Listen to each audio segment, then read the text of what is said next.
2011 में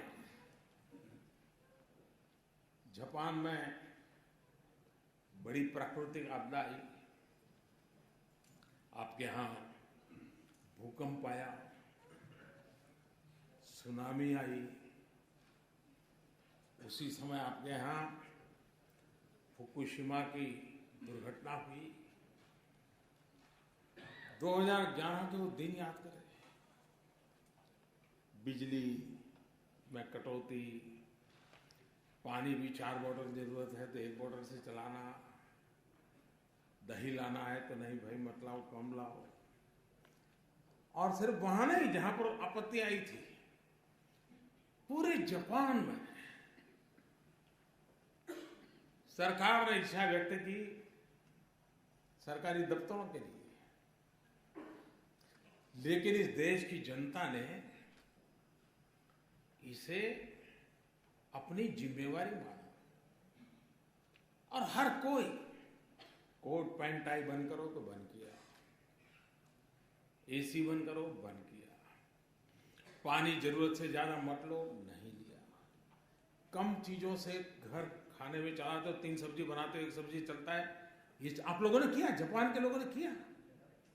जब मैं पढ़ रहा था ये सारी चीजें और जब मैं बाद में यहाँ आया था तब जब सुनता रहा था लोगों से, तो मुझे भी कभी होता था कि कैसे महान लोग हैं, देश के लिए क्या कुछ कष्ट झेलते हैं।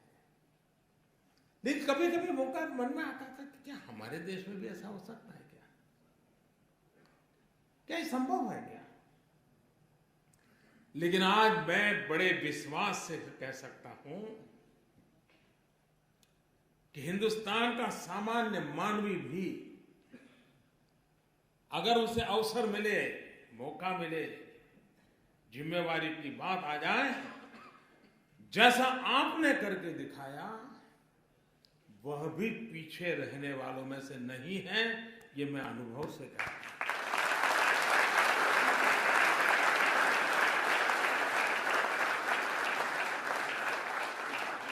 अभी का मेरा ताजा अनुभव है।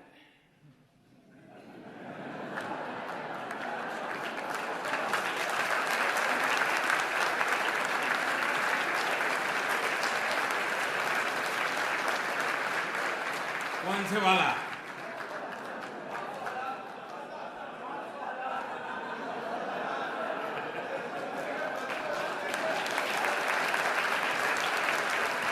आपको भी पता है कि अचानक 8 तारीख को रात को 8 बजे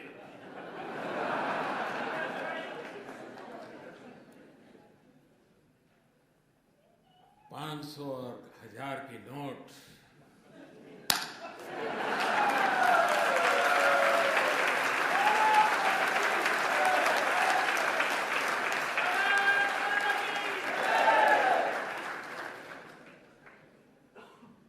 मैं 125 करोड़ देशवासियों को नमन करता हूं, सलाम करता हूं।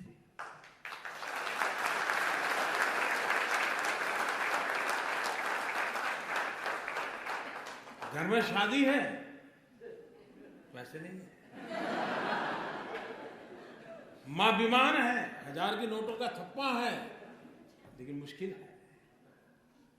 इन सब के बावजूद भी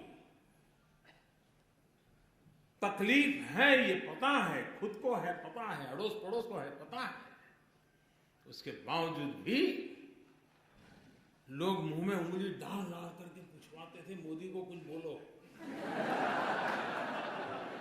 कुछ मोदी के खिलाफ बोलो। ऐसा भी चल रहा है। लेकिन मैं देश के लोगों को 100 सलाम करता हूं।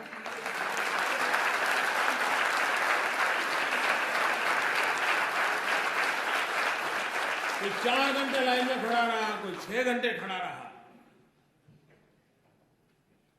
लेकिन तकलीफ झेली, लेकिन देश के हित में इस निर्णय को वैसे ही स्वीकार और स्वागत किया है जैसे 2011 में जापान के हर नागरिक ने करके दिखाया।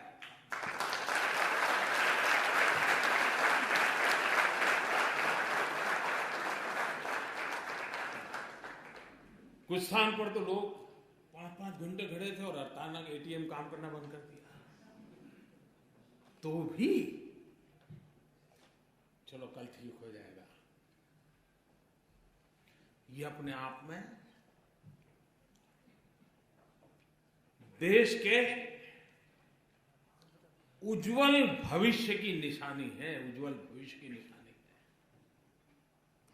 ये ठीक है कि पाप करने वालों की संख्या कोई ज्यादा नहीं होगी, 1 लाख 2 लाख 5 लाख लोग होंगे, मुसीबत 125 करोड़ को हो रही है, लेकिन फिर भी 125 करोड़ को लगता है कि अगर इतना सा झेलने के बाद, और आपने देखा होगा अब तो व्हाट्सएप पर सब आता होगा, पहले गंगा में कोई चवन्नी नहीं डालता था,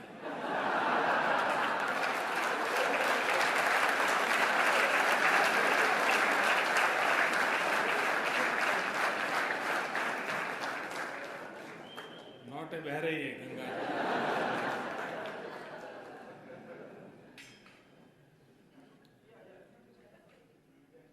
आप मुझे बताइए,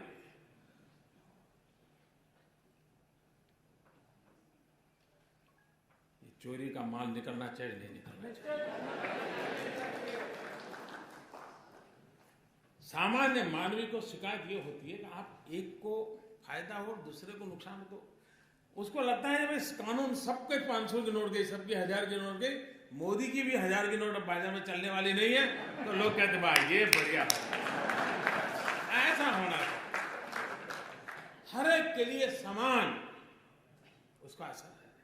और इस कारण, इस निर्णय से मुझे भी पता नहीं था कि मुझे ऐसे आशीर्वाद मिलेंगे, जिस आशीर्वाद के शायद मैं जब सोच रहा था कि ये करूंगा तो क्या क्या तकलीफ आएगी, क्या क्या फायदा होगा, वो तो मैं सोचा ही नहीं था। मैं दिमाग खपा रहा था कैसे करूं कैसे, और अच्छा एक काम ऐसा था कि लोगों से बता भी नहीं सकता था, अचानक करना पड़े वरना तो खेल खत्म। जो लोग इतना जमा कर सकते हैं वो अपनी जगह भी कर सकते हैं, तो इसलिए इसको सीक्रेट रखना भी जरूरी था। तो मैं सोच रहा था ये तकलीफ होगी, ये तकलीफ होगी, ये मुश्किल होगा, तो हमारी छोटी सी टीम थी, बैठ करके रास्ते खोद रहे थे, लेकिन मैंने ये नहीं सोचा था उसमें से मुझे कोई आशीर्वाद भी मिलेंगे। जब लोगों को पता चला कि किसी गृहिणी के, कि हर महिला सब्जी लेने जाती थोड़ा बचा लेती है, साड़ी के पल्लू में बांध के रखती है, घर में सब खाली हुआ, मुसीबत है वो निकाल के दे देगी, लो जाओ जाओ ले जाओ। हमारे देश में महिला कुछ न कुछ बचा के रखती है, और ईमानदारी का होता है, कोई बेईमानी का पैसा नहीं होता है। जब हमने कह दिया कि अगर किसी गृहिणी का 2.5 लाख रुपया अगर वो बैंक में जमा कर देगी, तो सरकार उसको नहीं पूछेगी कि ये 2.5 लाख रुपए कहां से आए थे।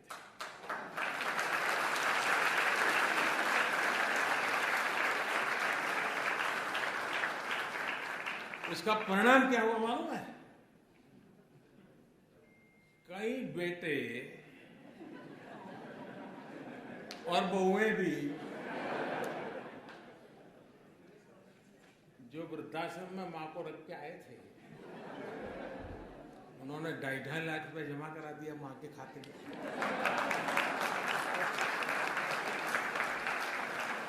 अब मुझे बताइए वो मां मुझे आशीर्वाद देगी कि नहीं देगी? ऐसी वृद्ध मां आशीर्वाद दे तो फिर योजना सफल होने में कोई आशंका रहती है क्या? भाइयों बहनों, ये बहुत बड़ा स्वच्छता का अभियान है। ये किसी को परेशान करने के लिए नहीं है। तकलीफ हुई है, तकलीफ तो होती, मुझे भी अंदाज, मैंने पहले दिन भी कहा, जब 8 तारीख को मैंने राष्ट्र के नाम संबोधन किया तब भी कहा कि इतना बड़ा देश है, 50 दिन दिए हैं, जल्दबाजी करने की जरूरत नहीं, 50 दिन दिए हैं, जाकर के अपने जो ईमानदारी के हक के पैसे हैं वो जमा कराएं, बदले में उनको खाते में पैसे आ जाएंगे। लेकिन मैं इस बात को स्पष्ट मानता हूं, बिना हिसाब का अगर कुछ आया हाथ तो उसका देश आजाद हुआ तब से आज तक का हिसाब चेक करने वाला हूं।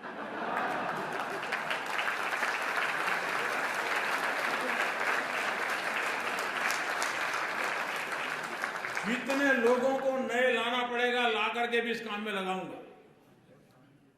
हाँ, ईमानदारी का है, उसका जय जयकार, उसको कोई प्रॉब्लम नहीं।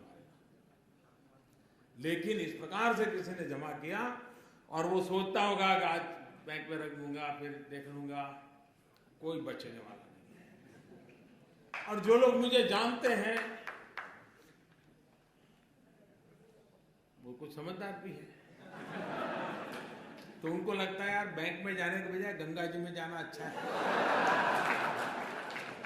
पैसे मिले या न मिले, पुण्य तो मिल जाएगा। और इसलिए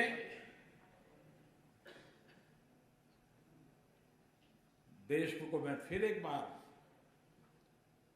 आज पहुंचते ही फिर से भी मैं लोगों को बार बार कहने वाला, ईमानदार लोगों की रक्षा करने के लिए मेरी सरकार सब कुछ करेगी और बेईमानों को तो हिसाब चुकता होके ही रहेगा।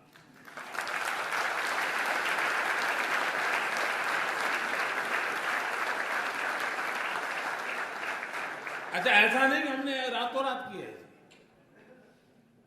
हमने पहले एक स्कीम निकाली कि भाई आप इतना दंड लेकर के जितना दे सकते हो दे दीजिए। तो करीब 67,000 करोड़ रुपए आए। तब भी कुछ लोग तो कहते थे कि मोदी फेल हो गए, मोदी का कुछ नहीं हुआ, लेकिन आखिर भी आंकड़ा आया तो अब वो बोलते ही नहीं। और पिछले 2 साल में इस प्रकार के अलग अलग जो प्रयास किए, करीब करीब 1.25 लाख करोड़ रुपया वापस आया। 1.25 लाख करोड़ रुपया।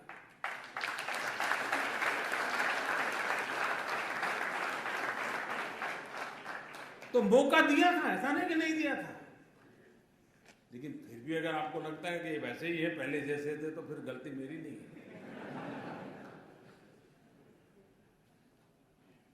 और इसलिए और जो लोग अब 30 दिसंबर तक उनके पास समय है, और 30 दिसंबर तक कोई तकलीफ के बिना सारा कारोबार, हाँ जल्दबाजी करेंगे तो थोड़ी तकलीफ हो सकती है, लेकिन 30 दिसंबर तक कोई मुश्किल नहीं होगा। 125 करोड़ देशवासियों का उनके हक की चीजें मिल जाएंगी। लेकिन कुछ लोग सोचते होंगे कि 30 दिसंबर के बाद, तो मैं आज फिर से यहां ऐलान करना चाहूंगा कि ये स्कीम पूरी होने के बाद दूसरा कुछ आपको ठिकाने लगाने के लिए नहीं आएगा, इसकी गारंटी नहीं है।